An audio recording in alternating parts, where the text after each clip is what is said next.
سنا ہے جس عورت سے آپ کی شادی ہوئی تھی وہ بڑی خطرناک عورت تھی اور آپ نے ڈر کے مارے اسے طلاق دے دی تھی۔ برگد کے درخت کے نیچے کرسی پر بیٹھے ایک خاموش طب بوڑھے سے ایک منچلے نے استہزائیہ کہا، اللہ بخشے اسے، بہت اچھی عورت تھی۔ بنا ناراض ہوئے، بغیر غصہ کیے، بابا جی کی طرف سے ایک مطمئن جواب آیا۔ ایک نوجوان نے ذرا اونچی آواز میں کہا، لیکن بابا جی لوگ کہتے ہیں وہ بڑی خطرناک عورت تھی۔ بابا جی کچھ دیر خاموش رہے، پھر کہنے لگے، کہتے تو ٹھیک ہی ہیں، وہ واقعی بہت خطرناک تھی اور حقیقتاً میں نے ڈر کے مارے اسے طلاق دی تھی۔ یہ بات تو مردانگی کے خلاف ہے، عورت سے ڈرنا کہاں کی بہادری ہے، نوجوان جوشیلے انداز میں بولا۔ میں عورت سے نہیں ڈرتا تھا، میں تو اس سے ڈرتا تھا جس تک اس کی رسائی تھی، پرسکون جواب۔ جوانوں نے حیرت سے ایک دوسرے کو دیکھا۔ ایسی عورتوں کو تو جہنم میں ہونا چاہیے، لا حول ولا قوت۔ کہاں آپ جیسا شریف النفس آدمی، کہاں وہ عورت۔ اچھا کیا چھوڑ دیا۔ نوجوان کے لہجے میں غصہ تھا۔ بوڑھے کی متجسس زندگی کا پٹارا کھل کر سامنے آ گیا تھا۔ تجسس ختم ہوا، اب سب باری باری منتشر ہونے لگے۔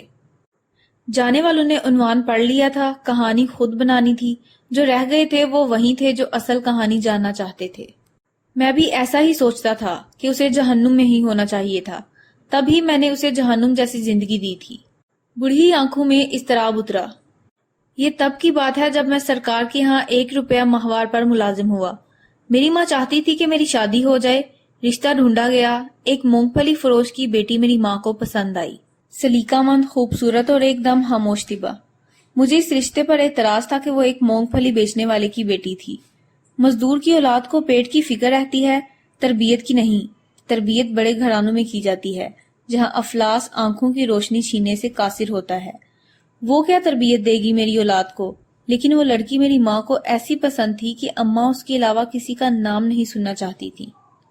پھر وہ بیاہ کر میرے گھر آ گئی۔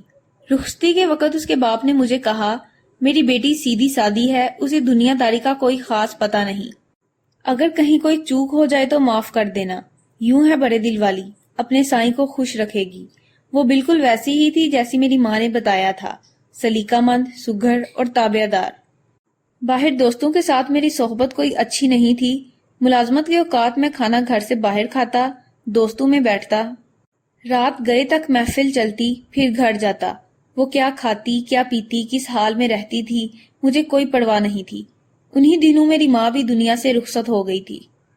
ایک روز میں جوئے میں بھاری رقم ہار کر جب تھکا ہارا گھر آیا تو کہنے لگی، آپ تو کھانا باہر کھا لیتے ہیں، مجھے بھوک لگتی ہے، ہو سکے تو ایک ہی بار مہینے کا راشن ڈلوا دیا کیجیے۔ روز روز بازار سے خریداری کی صحبت نہیں اٹھانی پڑے گی۔ کیا اس مونگ پھلی بیچنے والے کی بیٹی کی اتنی اوقات کی مجھ سے مطالبہ کر سکے؟ مجھے طیش آیا۔ ہو نا تم کسی بہت بڑے باپ کی بیٹی کہ تمہیں پورے مہینے کا راشن اور خرچ چاہیے، اپنی اوقات دیکھی ہے؟ غصے میں آ کر اس پر ہاتھ اٹھایا اور مغلظات بھی بکے۔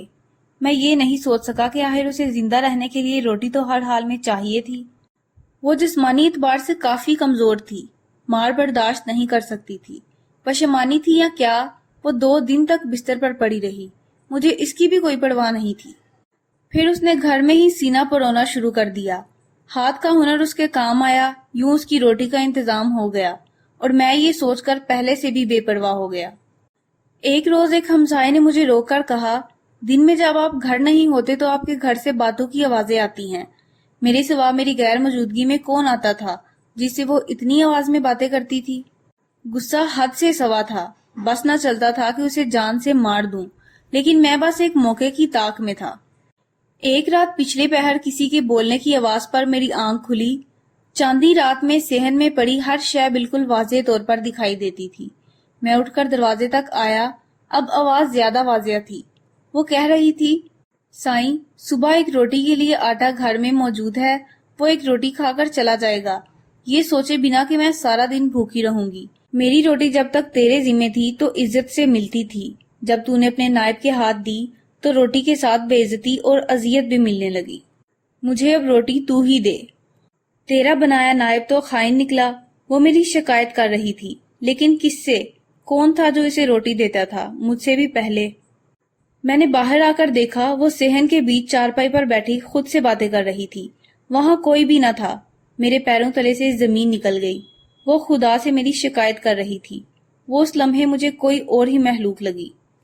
وہ بہت کم بولتی تھی، لیکن وہ کس کے ساتھ اتنا بولتی تھی آج مجھے سمجھ آیا تھا۔ وہ تو بہت بڑے باپ کی بیٹی تھی، کیسی عورت تھی جو افلاس کے ہوتے بھی خدا شناس تھی۔ میرا جسم خوف سے کانپ رہا تھا۔ دن چڑھتے ہی میں نے سامان باندھا اور اسے اس کے گھر چھوڑ آیا۔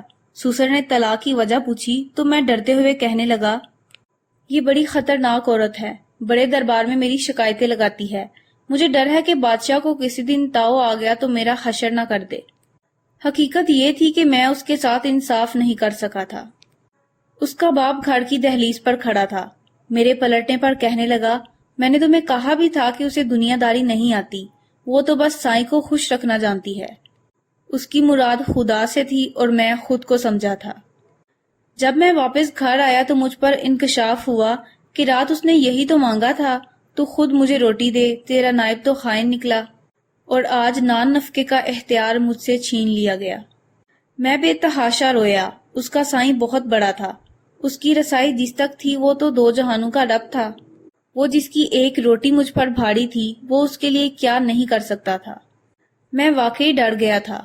میں آج بھی ڈرتا ہوں کہیں میرے حق میں اس نے کوئی بد دعا نہ کر دی ہو۔ ٹھیک کہتے ہیں لوگ، کہاں میں کہاں وہ، بوڑھی آنکھوں میں نمی اتری تھی۔ میں کور چشموں سے پہچان نہ سکا۔ میں نہیں ڈرتا تھا، حالانکہ ڈرنا چاہیے تھا۔ اس کے سائیں نے تو پہلے ہی کہہ دیا تھا کہ عورتوں کے معاملے میں